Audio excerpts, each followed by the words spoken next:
ndio list ya mikoa migumu Tanzania ambayo wewe mwenyewe ukijichanganya kwenda kutafuta maisha huko utaisha kuchanganyikiwa.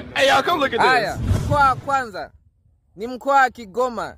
Yaani Kigoma ni pagumu, ukijichanganya kwenda kutafuta maisha utaisha kuchanganyikiwa tu. Haya, mkoa namba 2 ni mkoa wa Dodoma. Guys, kuna kitu hakiko sawa hapa. Mungu anisaidie. I want problems always. Nimesema mkoa wa pili sio Dodoma, mkoa wa pili ni Moshi. Guys, tukubaliane, mkoa wa pili ni Moshi. Nikivua miwani mkoa wa pili ni Moshi. Nikivaa miwani mkoa wa pili naona ni mkoa wa Dodoma. Kwa sababu sitaki kuingiza Dodoma matatani, navua miwani.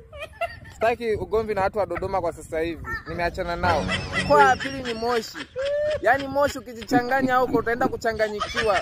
Wachaga wenyewe wamepakimbia Moshi, wamekimbia kusikojulikana. Haya, mkoa wa 3 ni mkoa wa Mara.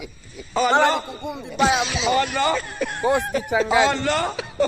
Haya, mkoa wa 4 ni mkoa wa Iringa. My lord. Mkoa wa Iringa ni mgumu jamani. Mkoa wa Iringa usije ukajichanganya kwenda huko. Yaani ukitoboa utaishia kutoboa masikio. Haya, mkoa wa 3 ni mkoa wa Ruvuma. Ndio unaotufungia. Yaani Ruvuma, siongei sana. Wewe mwenyewe umeshasikia.